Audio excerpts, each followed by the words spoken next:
What's up, everybody? A little winning Wednesday here on Fourth and Go. I'm Dave Gleckner. That's Marc Tomasini, and we are cheersing it up for another Phillies win. Ooh, some CI iced tea. I like that stuff too. Oh, it's Oh, great. baby, feeling great tonight. Phillies get a win. We're going to talk about that, their 7-game win streak, the NL East in a whole totality and how hot they are. We'll talk about the Eagles' first preseason game against the Jets coming up this Friday, just a couple days from now.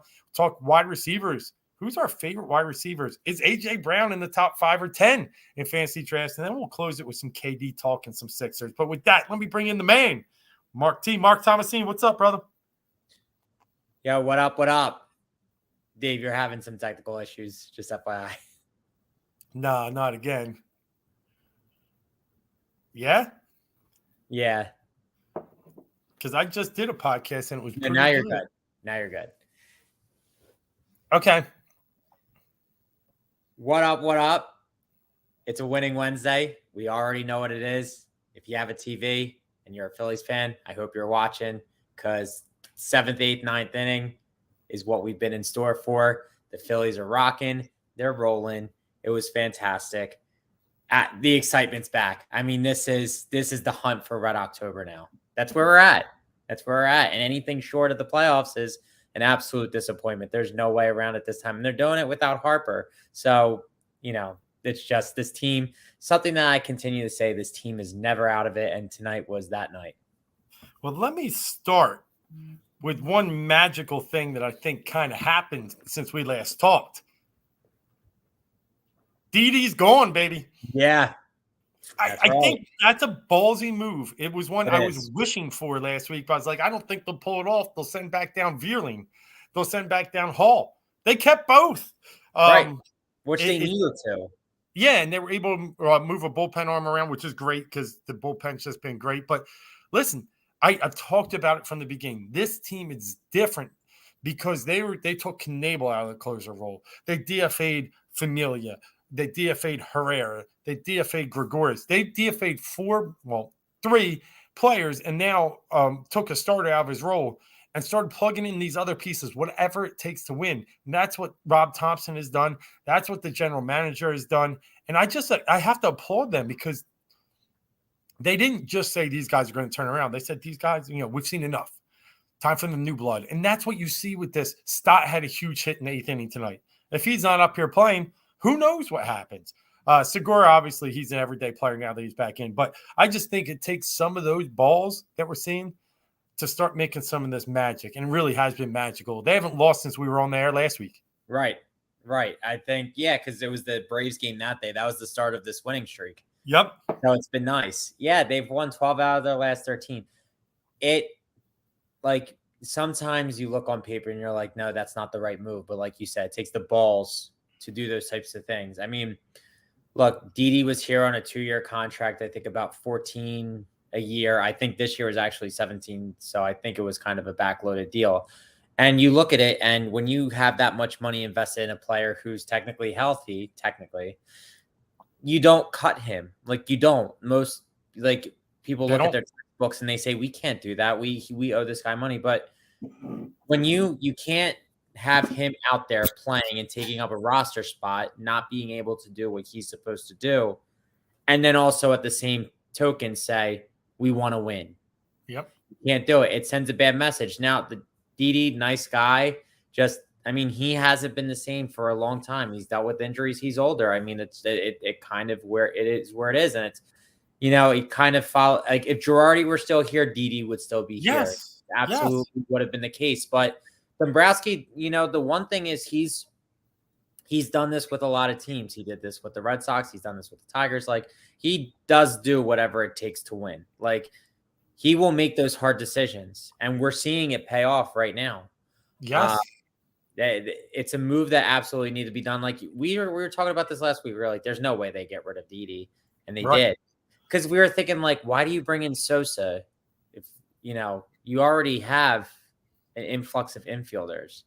I mean, we're rolling, 6, 7 deep, but you can't have that and maintain this roster the way it is. So that was a big move by Dave. Unfortunate for Didi, but it doesn't matter to us. I mean, this team got better. Again, another addition by subtraction move. Yep, absolutely. It's been awesome to watch. The 3-1 game against the Braves when Castellanos broke out of his home run slump last Wednesday was awesome, right? Tonight was even more magical. And it was to go against a guy like Sandy Alcantara, who was just mowing him down, had about 70 pitches or less going into the eighth. And it just started with that little dinker down the line that didn't go foul. Crazy, right?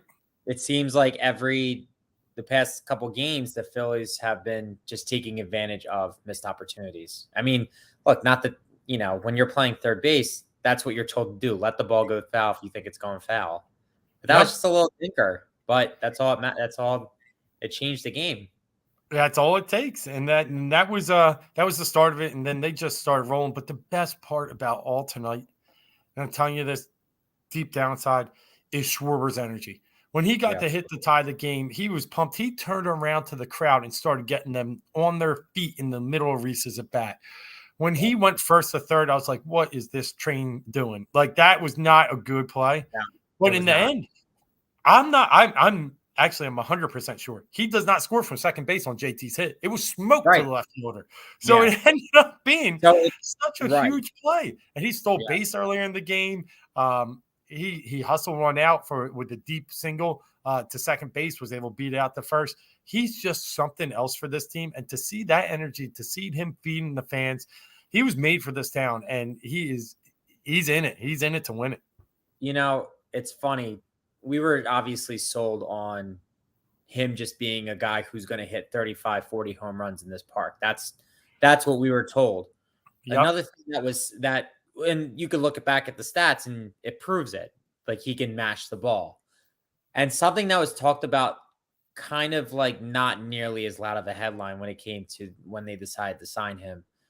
He's going to be a locker room guy. He's going to be a guy that lifts up the rest of the team. And that is something, even with the guys that they have, and even with Harper hasn't been able to get the most out of everybody. He seems like he's more of a self-propeller. It's not a fault against his. Like, obviously he's done a good job in, he brought JT here. He got JT signed. He brought Schwarber in. Like, he got all these guys to come here and play, but he's not the glue guy. He's not the locker room hero. He's not coach in the making.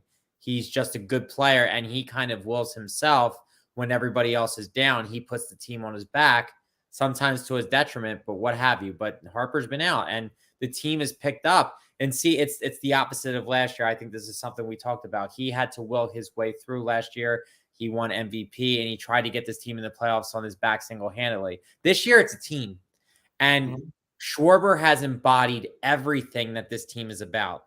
Just like you said, with him pumping up the crowd while Reese is at bat. Like, it was underrated how good of a team gel, locker room cheerleader guy that he has been, and the team has taken on his identity.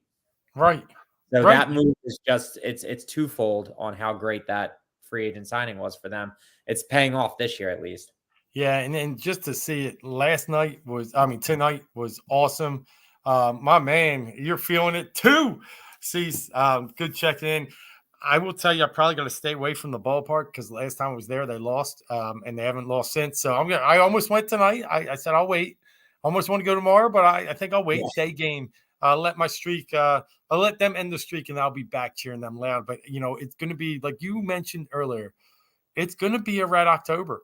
And the Phillies are going to make the playoffs. I still think the Brewers are going to be the odd team out. I said it even when they were leaving the NL Central. Yeah. And now we'll see because the Padres are even kind of leaking oil more. They had finally a breakout game today, but the Phillies have actually they've passed the Padres in the standings now. Mm-hmm. And now they're sitting there 2 games behind the Braves. So it's all good. And Cease, yes, 100%. Maybe not basement. Washington's pretty dang bad, but we wouldn't be. We probably not ahead of the Marlins. I'll give you that much. Right, and it goes back to pretty much all of Girardi's tenure, and it happened this year too. It's just something that happened with him. They blew so many games, even this year, with Girardi as manager. Like, he just did not press the right buttons. Yep. He just was unaware of the game surrounding and what was going on, and he had no energy. And this team is totally different. I mean, everybody from 1 through 9 and the pitchers are all contributing. Everybody is contributing. Everyone. Marsh had an RBI single tonight. Like, everyone is top to bottom, and it's amazing to see. It really is. I agree so much. Marsh had a great one. Really bad knucklehead play at third. I don't know where he thinks he's going. Right. I get it with the ground ball. You want to have a little bit of a lead, maybe within field in to jump on. But I mean, once it's in the air, you got to get back right away. You can't wait till it's caught. But I do like his energy too. I'm not sure I like the hair, but I like the energy. It's the worst thing. Yeah, I mean, but it's worse. I don't mind the beard, but we'll see. We'll see. But I like his energy, and I like every move we made. Robertson looks just like a stud. It's funny. Last night, I want to say he came in the 8th inning, and was it Dominguez that closed last night too? I think he did. Yeah, with 3-run lead, he closed last night. Then he closes today. But then we've seen Robertson close. I think you're going to just see a mix of when it's right for the right matchup. Right. We don't have a defined closer at this point, and I don't need it because I know we've been all clamoring for Anthony. What? We have 5 closers, I feel like. Yeah. It really, anybody can do it. You could throw Alvarado in there. You could throw Knebel in there. Like, if the situation warrants it. Like, we've been clamoring for Sir Anthony to be the guy, but obviously they know something where they don't want to, like, pigeonhole him into that role. I think he's good. Like, if you ask him to come in the 7th, I think he's good. If you ask him to close the game, I think he's good. If you're up 7 and you just want to seal the game out, I think he's good in any scenario. And I think it's just better if you don't lock him into a position and you just let him go when you most need it. Yeah, I agree. He's 4-1. It's a great record. I'll tell you what, I'm not going to tell you what mine is, but it's about as good as my internet. So I'll leave it at I need to break a streak. We'll put it that way. So I'll find a game coming up here soon where we can get a win when I'm there. But yeah, it's fun, man. It's a lot of fun. And I went away this last weekend with a couple Mets fans, a Braves fan. We had a good time, but they kept whining. Oh, the Phillies have the easiest schedule. It's like, bros, it's not that way. Everybody plays the same schedule. Ours was hard early. Now we have Washington 11 to end the season. Well, and we just got 4 of them. That's how it works out.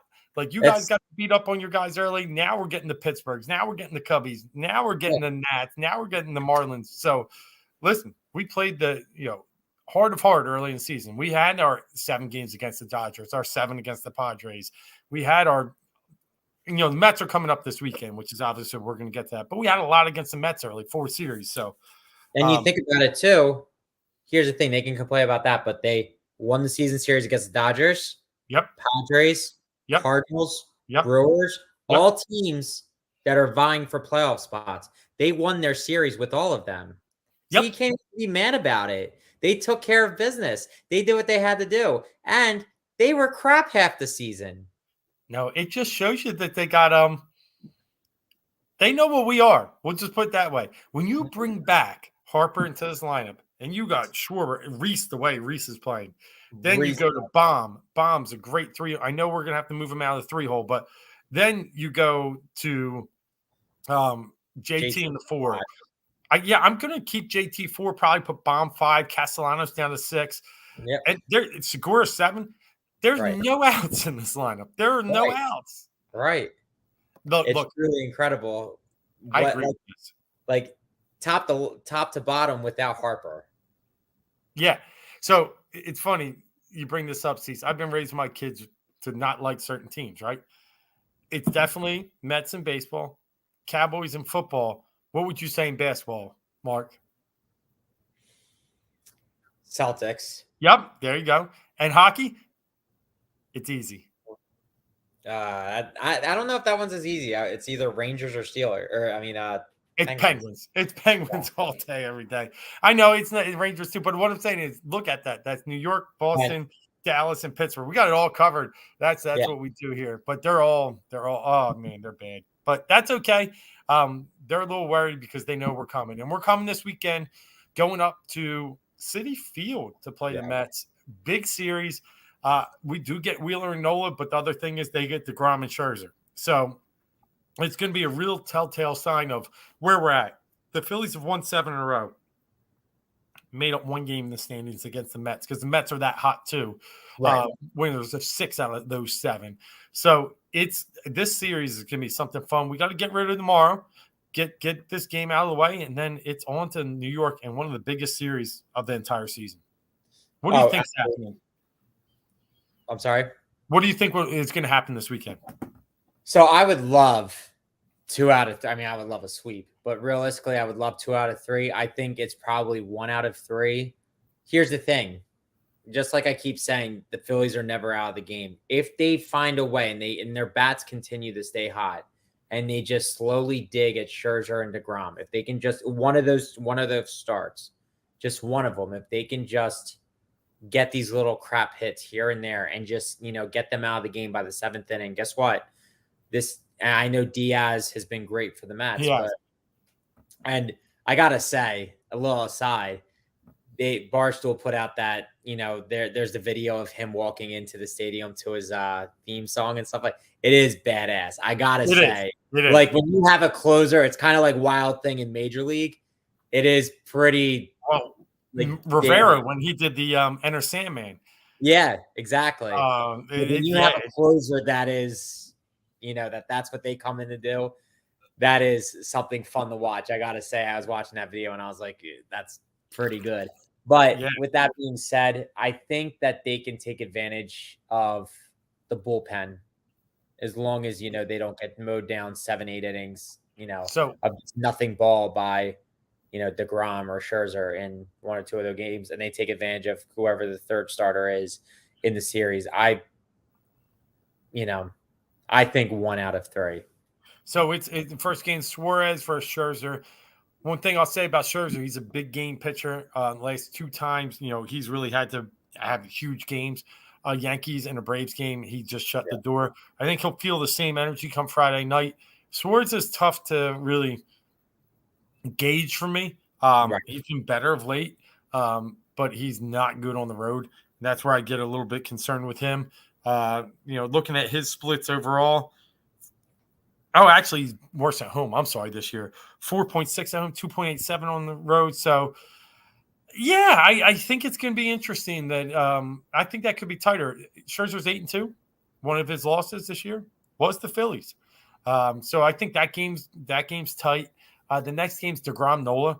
I'm going to give it to DeGrom. Man, that guy came out firing. Had a no-hitter going into the 6th other game in his second start back.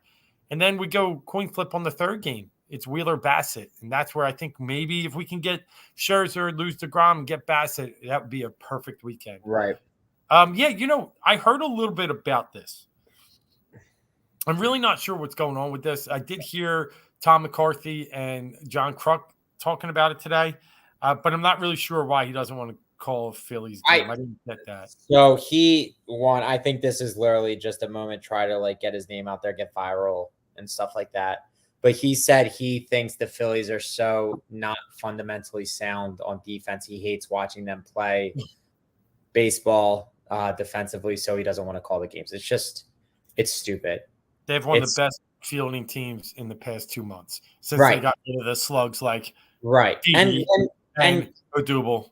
Prior to Girardi's firing, that would be accurate. But even still, you're not above anybody to say I don't feel like calling this game because I hate watching them play. Do you think I love watching the Mets play? No. It's stupid. It's a stupid thing just trying to get. He's he's bullshit. Yeah. And that's fine. You want to be bullshit, you can be bullshit because you're in New York and you're in first place right now. But guess what? We all know one thing. New York typically finds a way to get the squeezes late in the season. So, yeah. So, you do your thing now while you're sitting there in first place. You haven't won a World Series. Who's won a World Series more recently? Right. I haven't won one. How did we get in and how did you guys get out? Oh, because of a 7-game collapse? Yeah. That was 2007. But, yes. Yep. No, I know. Right. No, but I'm with you. That was the one of the biggest of all time. He can have with a week to go. Yep. Just completely. But hey, it's all fun times. It's all fun and games here with the Phillies. It is electric down at the ballpark. I'm just so stoked for, I tell this story like, I had my first kid in 09, aging myself a little, but he was sitting on my lap watching the Yankees series. Mhm. I don't think we've seen playoff baseball really in a point where it was meaningful to them. So now it's going to be cool. They had some playoff basketball this year. They know what it is, and Right. it's the next generation of Phillies fans, and being able to pass this on and see how electric that stadium gets. It's going to be awesome. Yeah, there's nothing like it. Like, No, regardless with any of these teams, but there was that time from 07 to 11 it was magical. It was. was. You were glued to your, like, because baseball, realistically, it's hard to be constantly glued to your TV with baseball. But in that era, every pitch was can't miss. You And could when you not had miss those players, right? Those players right. having what you talked about earlier, Rollins, Victorino, Worth, Howard, Utley, even Ibanez, guys like that would come in and Yeah. help this team. I mean, Chooch. Yeah, I'd be true. remiss if I missed him. Right. It sounds like we got 7 of those guys again, like that are That's what we're likable. looking at. Yeah. Yeah. I mean, I'd even say all 9 are really likable. I love Stott. And then, Marsh, I'm starting to come around on too. I think he'll be fine. So. Yeah. I like they said when he came here, look, he's a high energy guy. He's great defensively. He's going to get everybody into the game. And I think so far he's doing it. And I think he's been able to contribute at the plate since he's gotten here. And you never know. Like, look, I mean, I don't know if he's ever going to be a silver slugger, probably not. But like if they can salvage him and you can make the most out of his bat, you get him up to a 270 hitter. I mean, and with the defense that he plays, that's all you're asking for, a guy to contribute. I mean, this is a really good thing that they're looking at, and it just helps that it seems like everybody is bought in now. Like every single player on that team, you get the Doubles out of here, like they're all in, and you can Matty, and Matty stares off the bench is a great comment. He was that homer in LA. I'm not sure if there's one more memorable for me, home run wise. You can't. No. Yeah. As amazing as Reinhauer was, and as all the homers he put out, it was just right place, right time, locked you in, like pretty much sold you in to getting that World Series. Like that was it. Like that was. Yeah, I think the only other one that I can put with it is Victorino off Sabathia. And like I put those two as my top two. Yeah. Brett Myers got the walk right before that bat, and he hooked one down the foul pole. I was at that game, and I mean, it Stairs, Victorino are the most memorable of that run. I mean, Utley had some in the World Series. I think that were fantastic, especially Game 1 in Tampa. But the Matt Stairs was that, if I'm not mistaken, was that against Jonathan? It was against. Broxton. No, Broxton, I don't think it was. But hey, a great point by Dave. I agree. The Dodgers are going to put up maybe 110 wins. Like it's going to be a number that we haven't seen in quite some time. Everybody was talking about the Yankees earlier. I think the Dodgers have like a 4-game lead on the Yankees now. It's how good they're playing. I think 9 in a row. They're the only team that has more than us. But I'm with you. That's a team that's I don't know that it's necessarily built completely to win a World Series. I have some questions about the front end starters. Tony Gonsolin is not a 13-1 pitcher. He lost the All-Star game, as we saw. Buehler, there's a lot of questions if he comes back. Arias, okay, he's been all right. Kershaw now with the back injury. They're great offensively, but I'm with you. The only time they've won was COVID. There were no fans. Right. Put some pressure on them. I would not put my money on the Dodgers. And that's not me talking about from a Philly perspective. Right. I'm talking from a realism perspective. No, so I'll say this. The NL has become a juggernaut. All of a sudden, it's flourishing. Like the AL usually always is the, supreme talent. But now that they have now that the NL has the DH, you're seeing these teams really, like the Phillies have, come back into the light. The Mets have become relevant again. The Braves just are coming off of a World Series, so they're still good. The Cardinals are always the Cardinals. The Padres went all in. The Dodgers, are good, obviously. The Giants, they're falling out of grace, but they were in there for a while. Like, I think it really has become a juggernaut of an NL. It's stronger than I think it's been in a while. So if I can point to my shoulder there's my Yeah. Angels hat. I got a little love for the Angels too, a little bit. I mean, I picked them as a team in my little league to play with, but a lot of Mike Trout being from about 10 miles down the road. And now we got a little piece of Mike Trout, actually the Angels here in Philadelphia with Syndergaard and March making a real big commitment and big showing tonight. So yeah, awesome. I love it. I love it. And listen, your time will come as the Angels. I will tell you this much.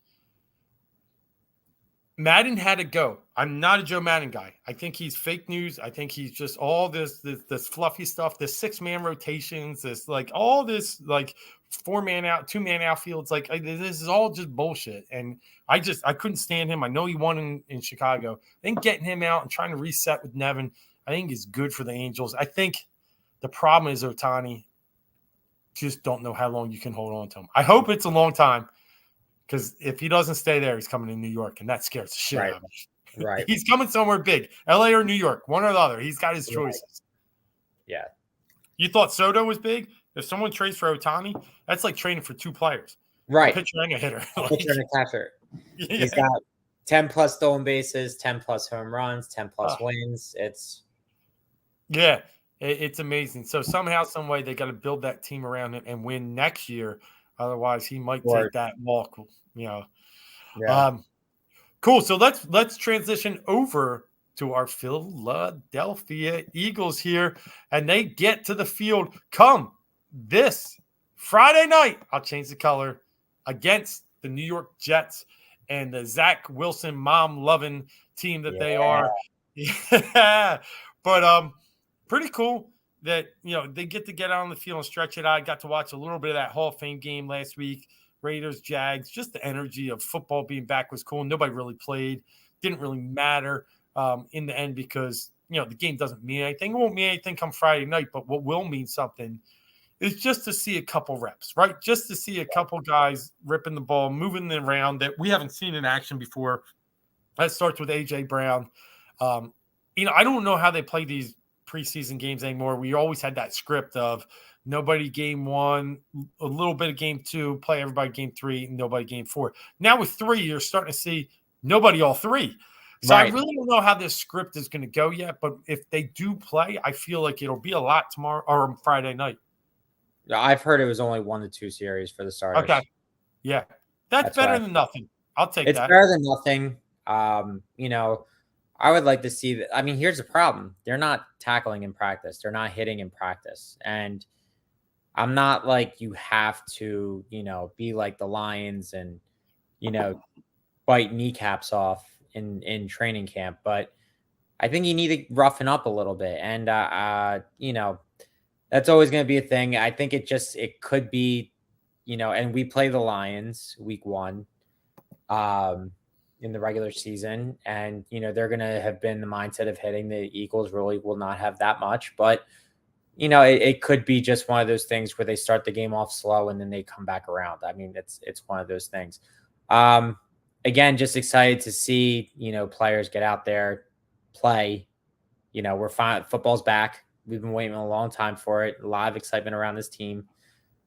And it seems like every other day you're getting a different story on how Jalen played, pretty much. You are. It's definitely cyclical. One day it's good, one day it's bad, one day it's okay. And who knows? I'm going that night too. I'm 99% sure. I have season tickets, and that's the home opener. I can't miss that. So hopefully, maybe if we do, we'll catch up. But that's going to be a fun one. Start in Detroit, then come Monday night against Minnesota. It's going to be fun. Yeah, that's why. So you're here 1 to 2 series, so we'll get to see at least maybe, a couple completions. Give them some easy throws and see what happens. I know it's going to be vanilla. I know that's what last preseason was, the first year under Sirianni. Teams just threw and ran all day on us because they just played a just soft 4-3.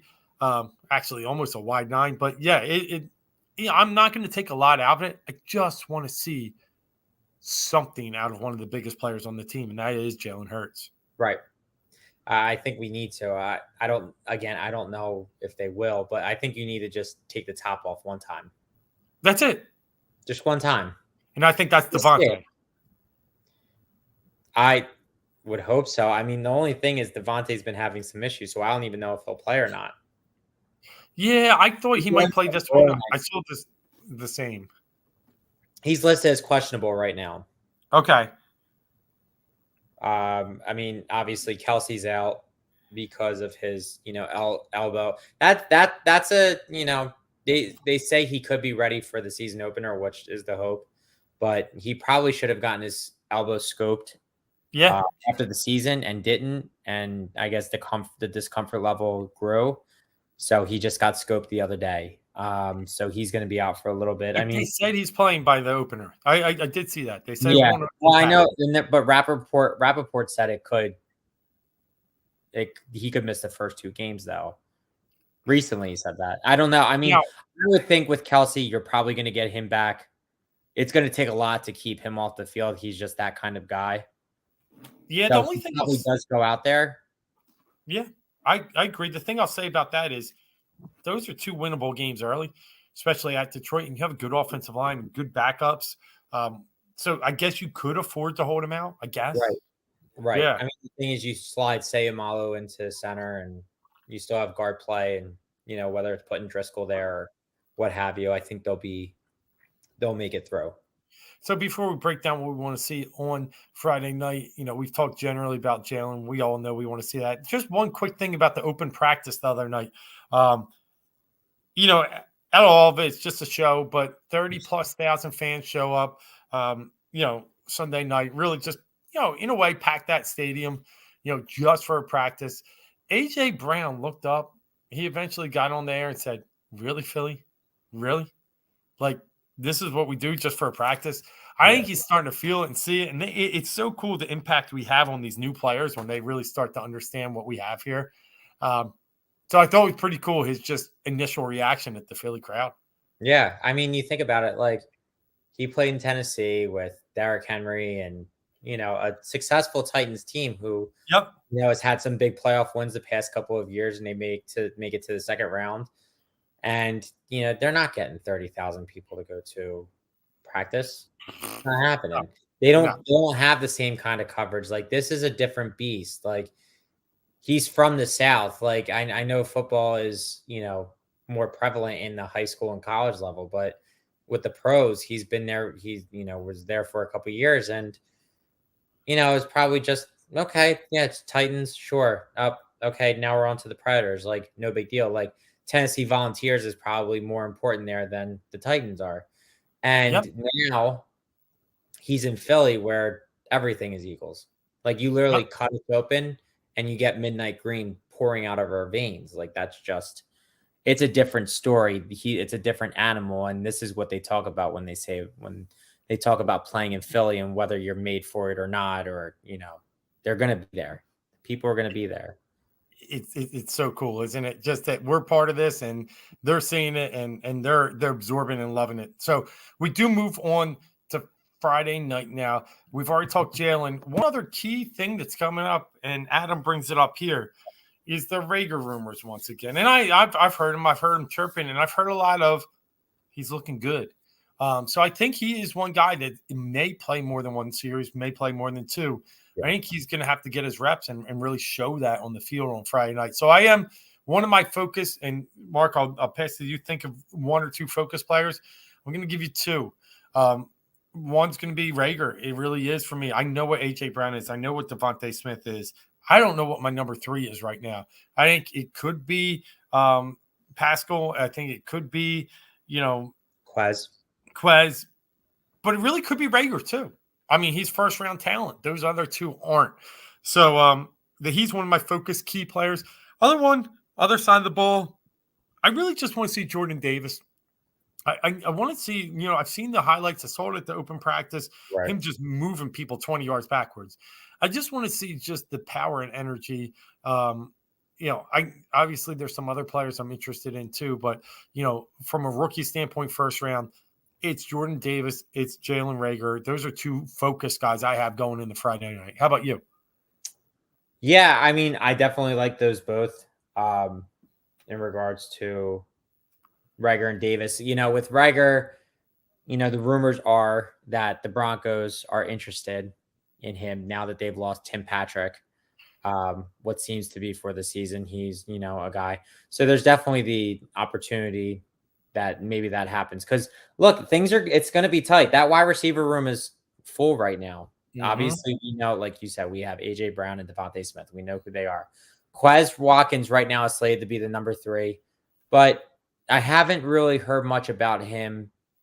The only thing that's been said is he believes he's the fastest wide receiver in all of the NFL. Or it's like the fastest player in the NFL. Yeah. So he might. I mean, he is super It's fast. Tyreek Hill, but I mean, you can't. Yeah. I'd be interested to see that race. But then they do have some other issues like Zach Pascal. A lot of people have been saying that Zach Pascal actually looks good. If he's your number 4, you're solid.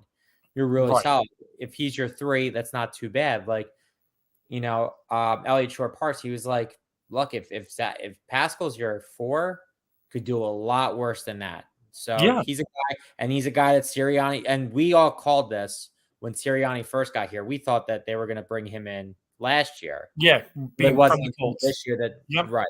That they have that relationship together. And a player who has been turning heads from what it sounds like and would be interesting is another wide receiver. His name's Britton Covey and Utah.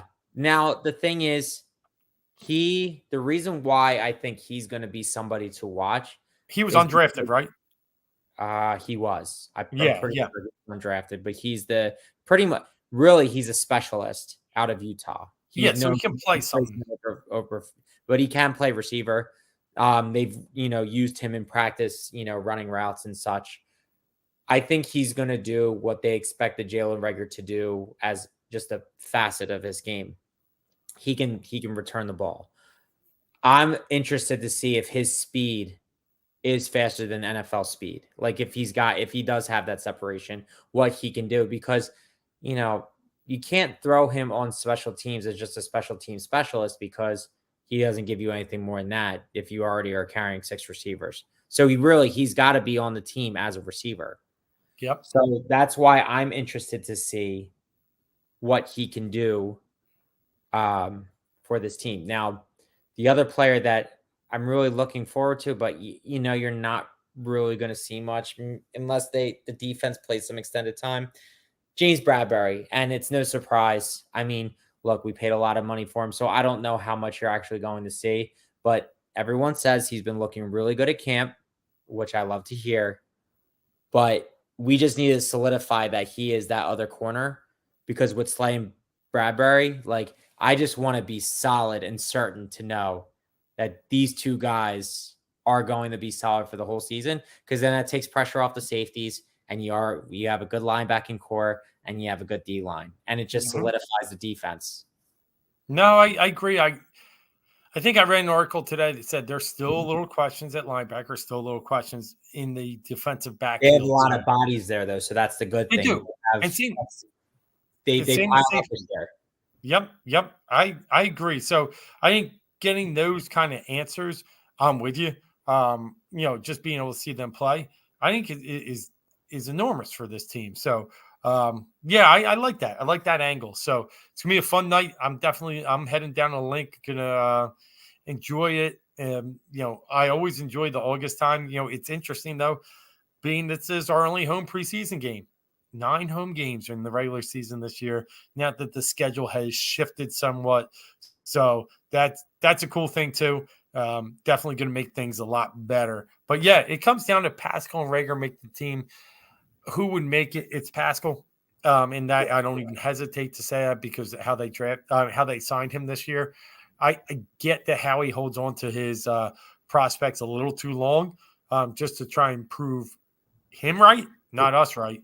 But I think Pascal makes it over Rager if it's down to those two, and So they trade Rager and they trade him. Right.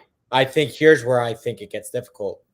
I think it's going to come down to Rager versus Greg Ward. I think that's going to be the battle. I think Ward is going to be the one who's cut. I really do. I think if they want to hang on, because the thing is, now here's where I'm at. You look, Rager has looked good in practice before this year. He's an athletic kid, but in the game he just hasn't been able to put it together. So it's tough when you have Greg Ward. Look, he's not the best player. He's your 5th or 6th receiver. I get it. Yep. But he's reliable. Like, he's not the best receiver, and he's not going to be somebody who's going to get you, more than 30, 40 catches a year. I get it. But if he's your 5th receiver, he's just somebody you can throw in there. Like I said, what I love about Greg Ward is that he used to be a quarterback for Houston, in college. He was a good quarterback. He threw for, I think, the most yards. And I like those receivers who turn it, or those quarterbacks who turn into receivers.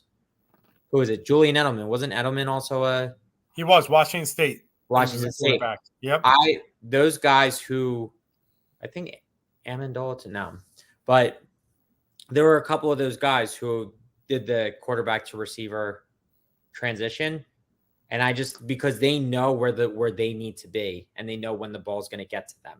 Yep. And they're reliable. I'm telling you, and I probably mentioned this a week or two ago, but the catch against Washington to win the game when Carson was still there in 2019, he knew where he had to be, and he got to the right spot in that field, the only spot where he could get it. And I'll still tell you, I think he was throwing to Miles Sanders, but he got there and he caught it.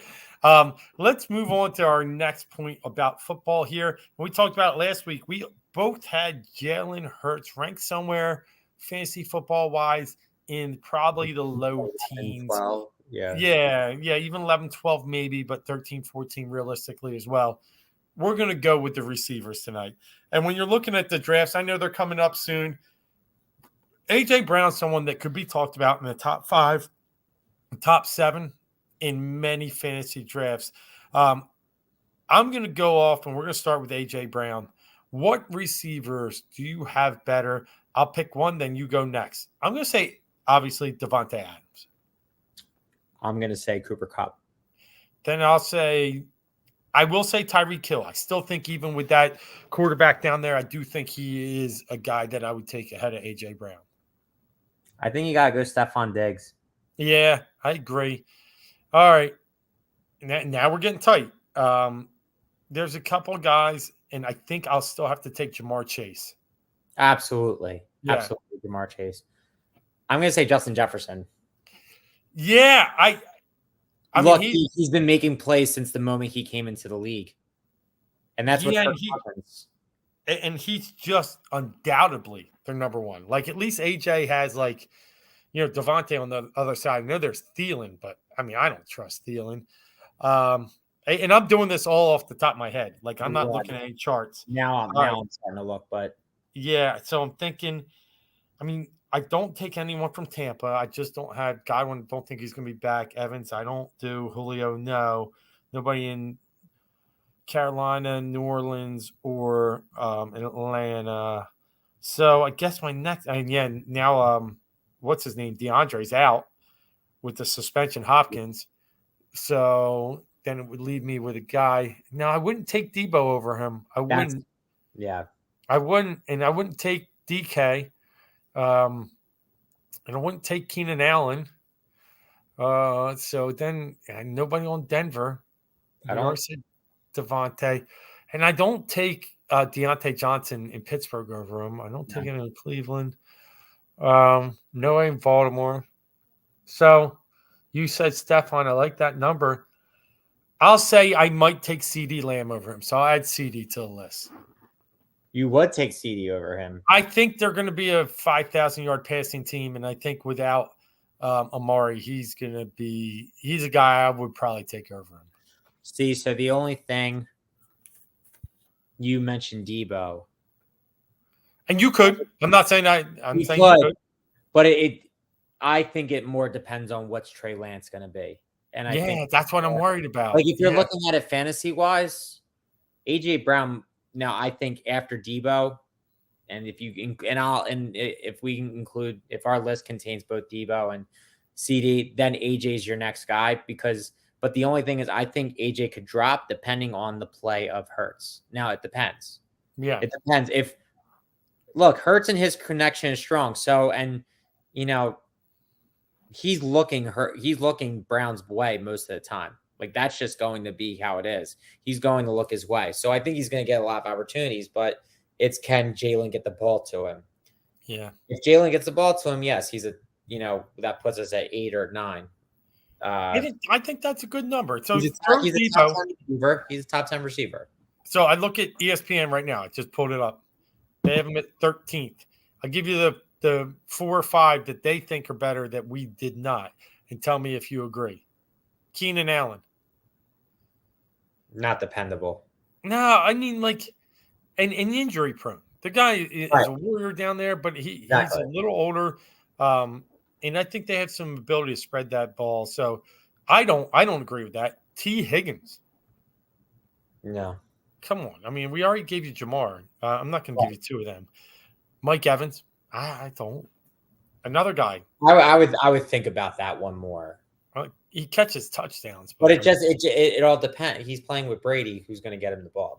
I think that's where the difference is. I think that comes down to quarterback play. But keep going. Yeah, and then the last one, and I definitely don't agree with this one. DJ Moore. No. If you got me at a draft and you're taking a DJ over an AJ, then I want to draft behind you, because I'm telling you, DJ Moore, it's Baker Mayfield or Sam Darnold. That's all I gotta say. No, actually, Matt Corral.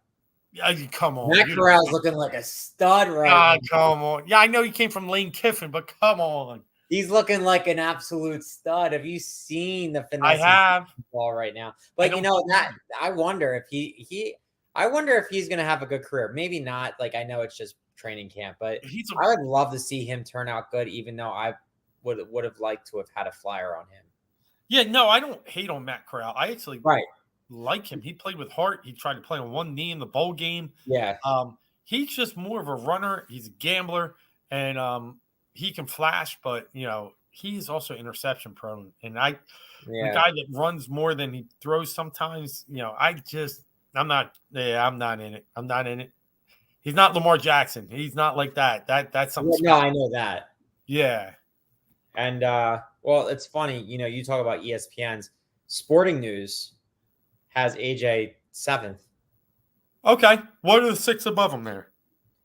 Stephon Diggs, Deebo Samuel. This is in reverse order. So Stephon Diggs, Deebo 5, Chase 4, Jefferson 3, Adams 2, Kupp 1.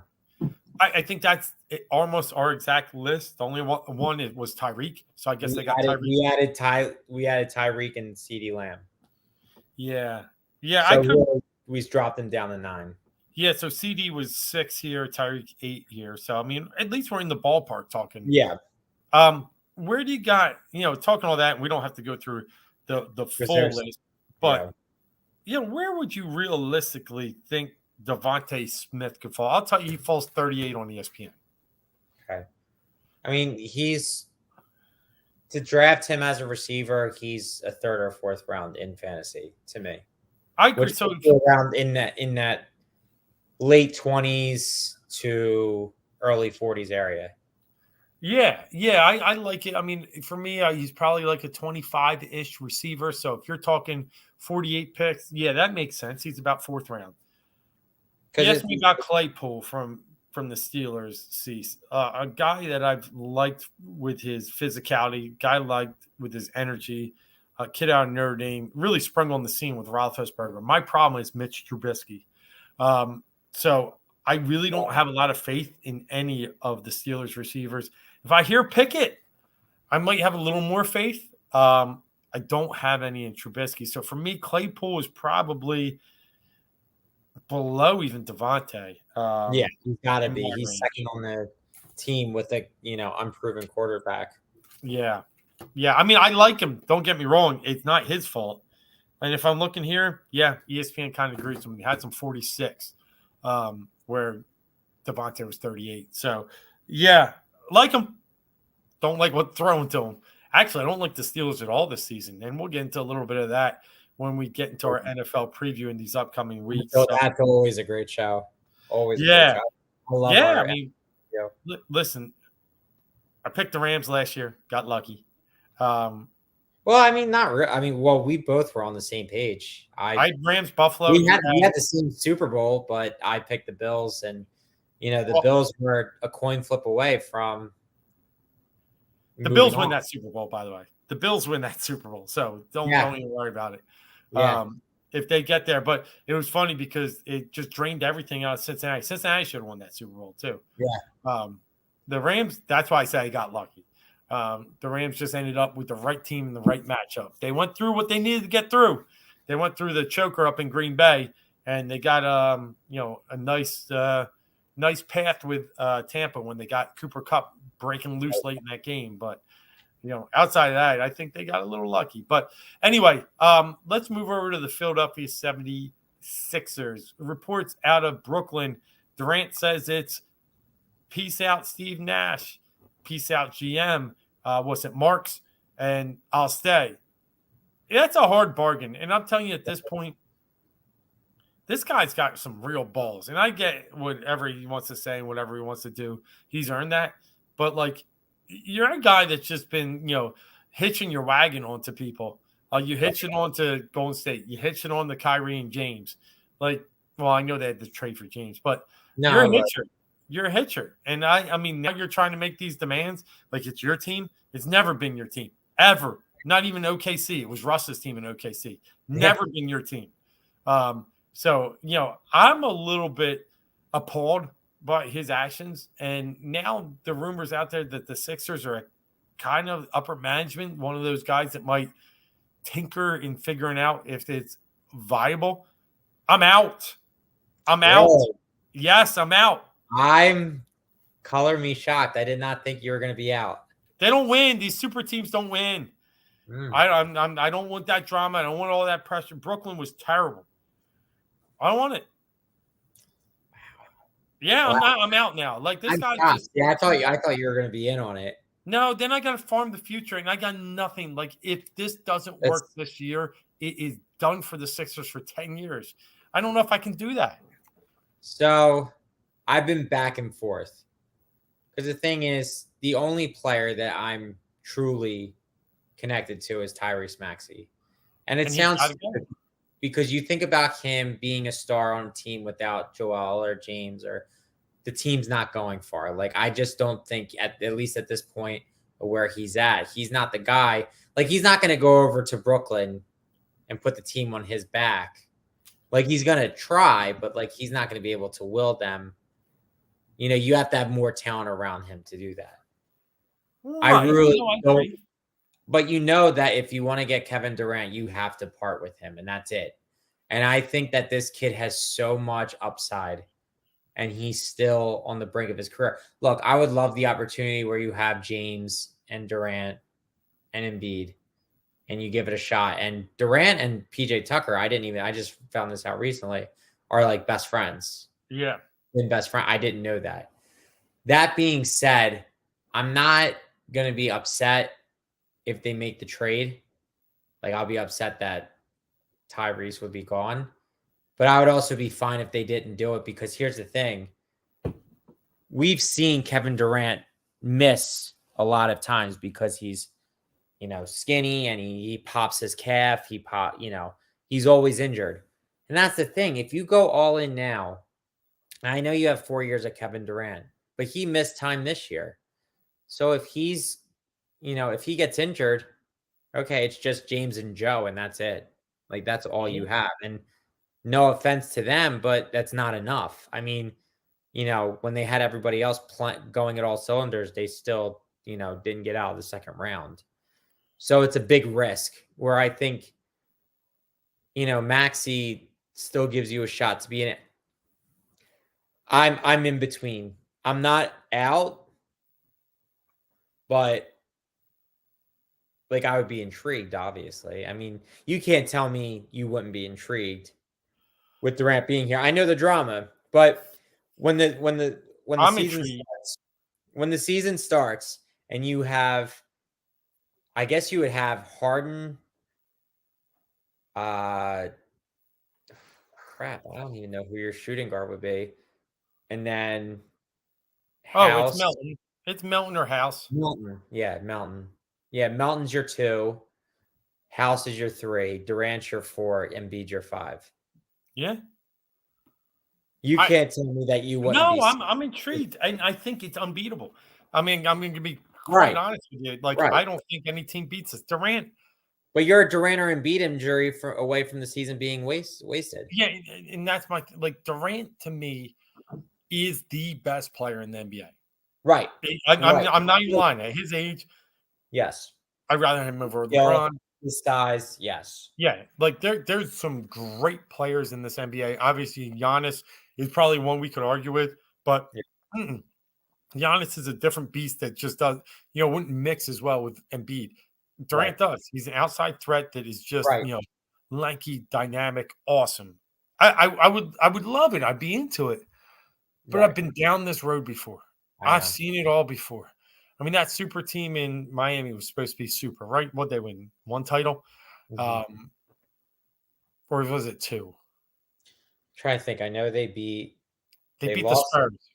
they beat the Oh, and Thunder. OKC. And they beat OKC too. They won 2. They won 2. Yeah, they won two, but out of like 5 years, right? Right. And then they were all stacked in LA. LeBron, AD, Westbrook. No, they couldn't even make the playoffs. Like, it gets those types of teams. Remember, even when Karl Malone, Gary Payton, Shaq, Kobe all teamed up, Yeah, didn't work. Like it's I got it. I think it'd be awesome on paper, but I just don't.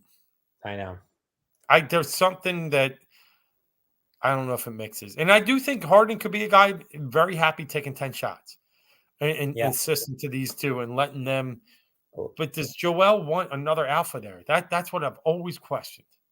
Well, the one thing is with this is it's not Durant's team. Even though Durant is the best player, I think he knows it's not his team. Yeah. Regardless, like this is really this is this is Embiid's team with Harden help because Harden has structured it to where it is with the help of Morey, and they've kind of hitched their wagon to it. But I think, and like with Embiid the way he is, I think it is his team, and I Yeah, oh, think it's definitely. it would be another I mean, if Durant wins, it's still not. You can't say it was all his doing. I mean, I think he puts them over the top, but I don't. Yeah. No, I'm with you. It's just I'm making a little bit of a hard turn lately, and after seeing the things he's been doing, arguing with people, just the nastiness that he has on the internet, and just No, I and the demands. Would I love him here as a basketball player? Sure, but at this point, I do think the Sixers are a very solid team. If I had to rank them right now, I put them at third in the East, and yeah, I I was take gonna that say I every would day push of the for week. third. Yeah. Yep, I give Boston and Milwaukee the heads up. After that, we're right there. Yep, absolutely. And if Harden's been working, we're seeing everything. We hope that it comes to fruition. He doesn't even have to be his MVP self, but he just needs to be better than he was at the end of the season. I think there's a possibility. And if he really is, doing everything in his power to get healthy, and because he's been doing a lot of work, obviously it's been filmed and stuff like that. But if he actually is taking it seriously, because the one thing I think is I think he really is taking it seriously now, because I think he thought that he could just show up here with Joel Embiid and make it happen. And I think he realized he needed to put in more effort. And you look at what his legacy is, like he's a top 75 player. He's been inducted into that class. Like we understand that. And he's won MVPs and he's made over $200 million. But if he doesn't win a championship, he'll always be that guy that didn't win a championship. And that's it. And I think he knows, and I'm really not trying to be a homer here, but I think he knows that for his legacy, and I think he does want to have a good legacy. If he wants that to be, he's got to win a championship. And I think he's doing everything in his power right now to make that happen. Yeah. No, I agree. And I think Yeah, I hope. And there's people in the know who say, don't be surprised if he's a top 3 player this year. So Yeah, with yeah, what he's doing. So yeah. fingers crossed. No, I hope so too, man. In a way, if we get him, I'll be ecstatic. But if I had to choose right now, I just think we can roll, let him sit in Siberia, and let us be the top 3 in the East and just battle out. Now, if he went to Boston, like, that kill me. It would. It would. But outside of that, I think he's going out west. But Yeah, and look, David just made a point. I do think it's the Suns. Here's the only thing I about don't know how that happens, though. the only way it happens is if it's in December. So if they freeze them out, right? The Ayton thing just screwed it up. Like Yeah. Ayton going out and getting a qualifying offer from the Pacers, and then having to wait and get re-signed. He can't now be traded until middle December or something thereafter. So I do think that kind of screws it up. But I could see the Nets waiting until that long. The Sixers just did it with Simmons, right? Right. I think the Suns would present the best package. Toronto would be second best, but I don't think Toronto's getting rid of Scotty Barnes. Yeah. So those are the two. I think it's Suns and Raptors are really where my eyes are at there. I don't think the Heat can, like, I just don't see They're how not they, willing to give up anything, and Kyle Lowry doesn't get it done. no, like the only thing you can give up is Tyler Hero. Right. Are you serious, Tyler Hero, for Kevin Durant? Like, I mean, it's a ton of other pieces. I get it, but like that, the Heat just are not very deep, and we saw that last year. Then starting Max Strus in the playoffs. So, I think it's a good point. I think Durant to the Suns is absolutely viable. Listen, you got Chris Paul on the back end of your career, and he's a Hall of Famer. But to solidify that with a championship, it's got to be KD. And I don't, yeah, I agree. Because they wouldn't have to trade Paul or Booker. They could give everything else away because they're very well rounded. You go Mikal Bridges, you end up with Cam Johnson, probably, and some other pieces, and you're fine. Cameron Johnson, maybe, I think, gets part of that. Yeah. Yep.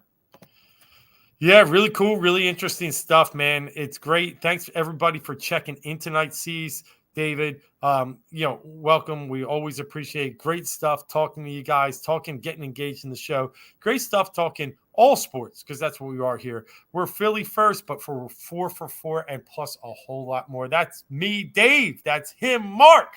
Every Wednesday here on the Heat Ratio Network.